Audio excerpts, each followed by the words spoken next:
Hello, my name is Kathy Kitts, and today I'm reading When I Grow Up.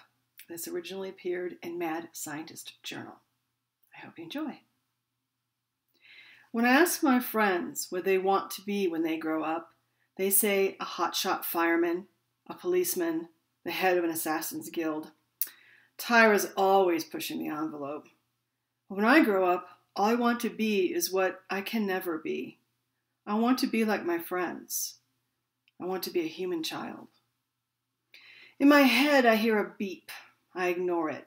I know my report is past due. I don't need the reminder. My friends act out their chosen professions. Pronouns are tricky. He, she, it. Tyra is the most aggressive and the strongest in the neighborhood group and exhibits all the traits associated with being male. Yet, she is a she. Sanjit is the smallest physically and the most artistic, and he is considered a he. To make it more confusing, as human children, the only difference seems to be whether an individual pees standing up or sitting down. They become dimorphic as they mature sexually, so I don't understand the insistence that children practice their assigned sex. If it's all hormones, then what's to practice? Is it possible to forget how one pees? According to my security officer, females are less visible in society, and that is why we appear female. Although with my short hair and dirty fingernails, I am hard-pressed to say that I look much like a girl. But my security officer certainly does, and Mom must fend off single male fathers regularly at school functions. I think this theory of female invisibility is flawed. To me, I have found it important socially to have a pretty mother. I do not know why, but because of it, I am accorded things others are not. Oh, your mom is stunning. I won't count you tardy this one time. Here's a tissue. Wipe your nose. I feel the poke of a speck of gravel under the strap of my sandal. I flick it out. I adore feet.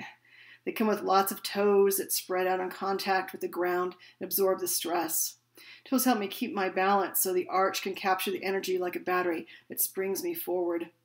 Walking on two legs makes me concentrate, to be more in the moment. If I get intellectually lazy, I fall over. Tyra smacks Sanjit with a stick and declares him dead. He tries to say what he wants to be when he grows up, but Manny tells him he can't talk. He's dead.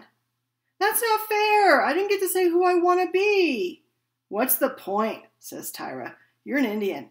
You'll have no choice. You're going to be a doctor or an engineer. Okay then, I cure myself. I'm not dead.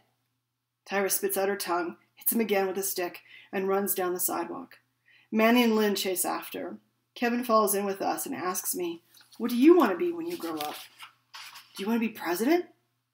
I pause, not knowing what to say. President is the last thing I want to be. My burden is enough. Again, the beep sounds in my head. Louder this time. Sanjit saves me. No, she's not bossy enough. She likes to run. She wants to be a gold medalist, don't you? Yeah. I grin and my heart lifts in my chest. This body responds to emotion so readily, like a pom-pom squad. Go happiness. Woot. I slip off my flip-flops and dash after Tyra. The boys have a hard time catching up. Tyra, Manny, and Lynn are crouched around something on the cement. Tyra has stumped a big, black cockroach. Kevin asks, why is it out during the day? I don't know. Not real bright, I guess. She pokes it with her stick. Ooh, gross. A large white larva has taken up nearly the entire space inside the roach's body. I recognize what it is.